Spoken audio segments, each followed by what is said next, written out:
only represents 3.64 of our total farm loan portfolio. So we'd love to expand that. And then since the beginning of the fund, we've lent out 12,030,945. And then that's as of September 2022.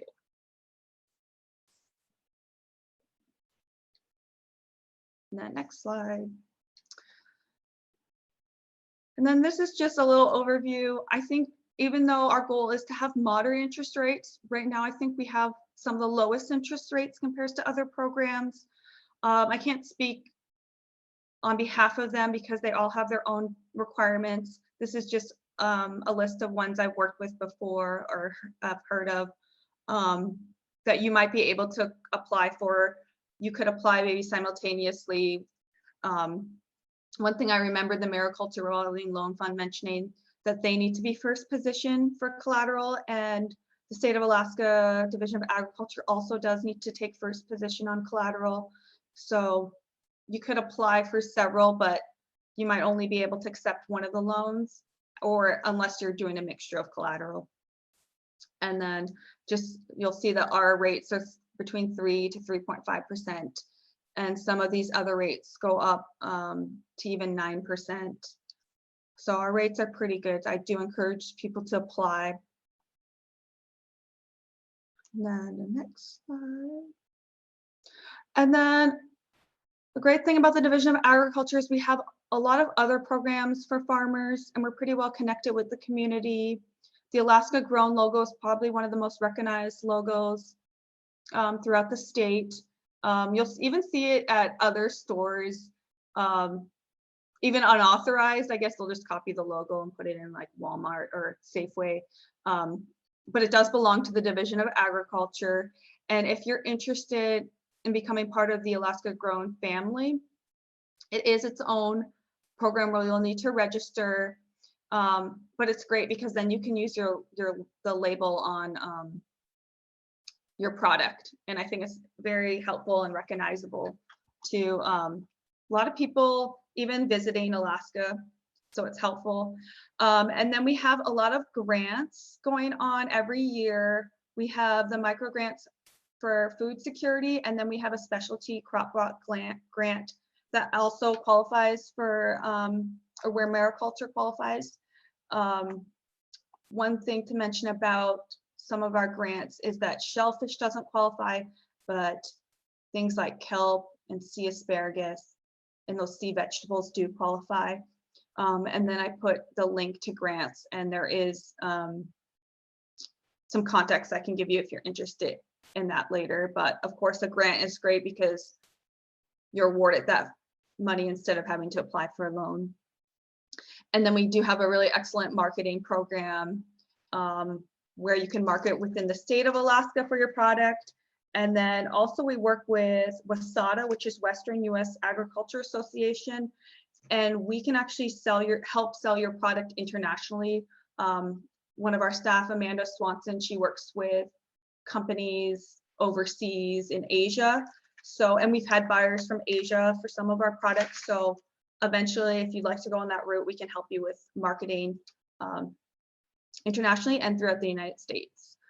And then the Nananatchakit project is one I'll mention because it's pretty big. It's land that's for sale. Right now, I think they're going through one of the first bids on the land. But I would encourage people to check that out because Alaska is one of the only states where farmland is still available for people to purchase from the state, which is pretty rare. And then we have some Facebook pages where we advertise, and this can help get the word out also about your product too. We have a really good team for taking photos. And then next slide. And then just a little overview of some of our benefits. We have a really diverse portfolio. We're one of the only lenders, I'd say, for the state that can lend towards mariculture, cannabis, and livestock. And all these photos were either ones we took or visited. That was actually a mariculture or a cannabis location in Anchorage. and really detailed. I actually learned a lot about the science behind it. And then with certain, depending on what you're applying for, like cannabis or mariculture, they also have the requirements of having all their permits with the state, all their leases, because a lot of that is a leased warehouse as well. And then new farmers can apply. I know USDA has some requirements that you have to show some history in your tax return. We don't have that requirement, but it is preferred that you at least have some farm experience, whether that be educational experience, some coursework, or that you have some business experience before applying. And then I would say our process is pretty transparent. We can tell you all the steps after you apply and what will happen. And then we do follow Alaska law, so we're really fair with everyone. What we allow for one farmer, we have to allow for others. And then we have those fixed interest rates, and our payment plan, I would say, is pretty flexible, similar to the Mariculture Revolving Loan Fund, in that we can do monthly, quarterly, semi-annually, or annual payment plans. We do have an option of 5-year deferment plan on principal. The only thing with that is the interest is accruing, so you'll get a larger balloon payment at the end. So a lot of borrowers also elect to just pay monthly or yearly. They don't really want to defer their payments, but that is an option if you are starting out as a mariculture farmer, because it does take a few years. We're actually growing up to scale and making a profit. And then next slide. And then just for our website, I encourage, if you're interested, to go to the website, and this is what you'll see. And then at the very bottom, there'll be the links to the PDF fillable forms. And then I will also talk about other programs too, if you're interested. And then this is just a few examples of our forms. And we do have a really nice checklist, so that's helpful. After you think you filled out everything, the checklist is a good cover page. And then that's all. And if any of you are in Kodiak, you recognize that's Chris Flickinger's farm, cattle. And then our 2020 Farm Family of the Year was the Bates family from Halibut Cove, and they're oyster farmers. And then that's a picture of myself. And then my contact information, if you email me, I can also give you more contact information about the lease program with DNR and ADF&G and ADEC if needed. But yeah, that's all. Thanks again. All right, thank you, Mandy. So we're going to go ahead and start with questions in the chat box. So I'll go ahead and read them out loud. The first question is, if you own the tidelands, do you need to go through the DNR? Oh, if you own the tidelands. I would say it would be helpful to go through them, because we do try to make sure you have all the DNR leases and permits necessary. So I didn't necessarily know you could own the tidelands. I could see like the land, yeah, possibly. I would say to still check with them, because if you do own them, then they can just make sure that's true, and we can verify it with them. So I would say to at least speak with them, and then probably the response time wouldn't take 9 to 12 months if you can show that you already own that area. So I would say it's still important to at least ask them. And I do have emails, contacts of individual people that work in different regions in Alaska, so they would be able to tell you pretty quickly if you'll need the permits. And even if you own the tidelands in the water, you might still need an ADF&G fish and game permit. So yeah, that's a good question though. Thanks. So the next question is, can a native village corporation use this process? Yeah, we actually have worked with a native village up north, a Cully Corporation, and they're very far up north. So yes, I see no reason why they would still have to apply like everyone else. We need financials, but a native corporation could apply. All right, the next question, is there any leniency for crop failure? That's a good question. I say with the loan itself, we're concerned on if you're able to make the payments. We do have a specific area in our statutes about an emergency, a farm emergency. So I would say it would depend. I don't know. For leniency, I wouldn't. So basically during COVID, there was a suspension period where the loan, basically, you didn't have to make the loan payments. So if there was a crop failure, I think it'd be case per case. We'd have to follow the Alaska law and see if it fit into that emergency category.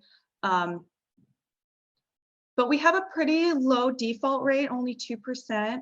So we try to work with the borrower if they're having like a hard time with payments. Maybe we'll bring that to the board.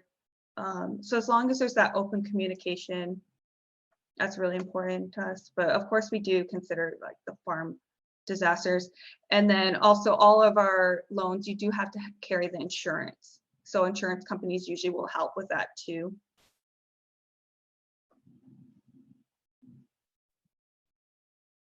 There's no more questions in the chat box. If anyone would like to unmute themselves, you can look at the bottom of your screen on the far left. There's the mute button. Feel free to unmute yourself and ask questions out loud.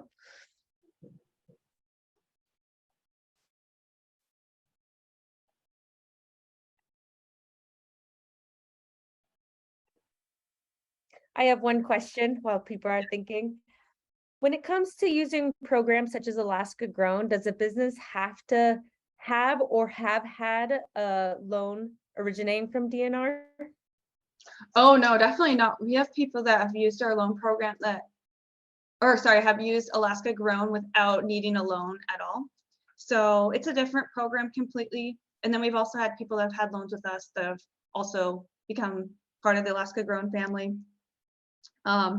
And we have some even in Kodiak. So yeah, no, you don't necessarily, they're separate programs. And then we have the resources online that can go into detail about how to get involved. But what's really great about that is we make sure that they're kind of following that a certain percentage of what they're selling is grown in Alaska and not labeling it as Alaska Grown without actually being majority grown in the state. So I think it's a good program, and then it just it's very recognized, simple.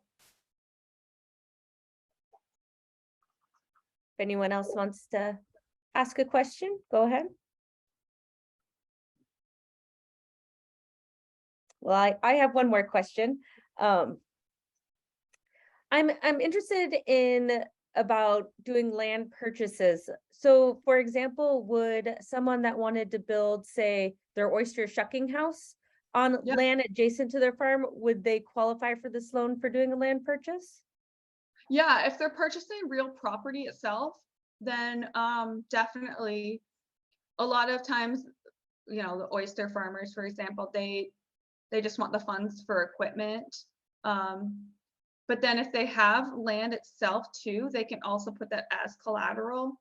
So if they own a home with land, because it's worth a lot, then we can say it's worth $200,000. We can lend 75% of the value of that home. So in that case, yes. And then if you're wanting to purchase the property itself, we just do the loan for the purchase.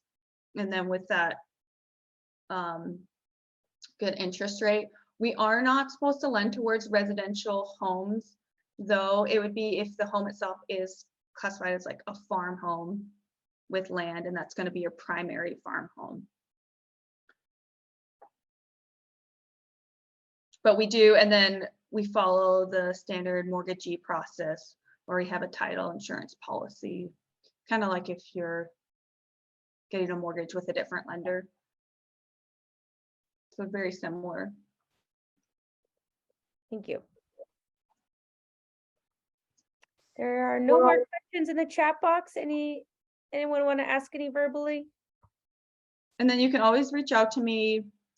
Email, I have a cell phone, I have it there. I'd say email's the best because I'll have a written record and then I can give you a more thorough answer. But or we could schedule a time to talk if you had more specific questions.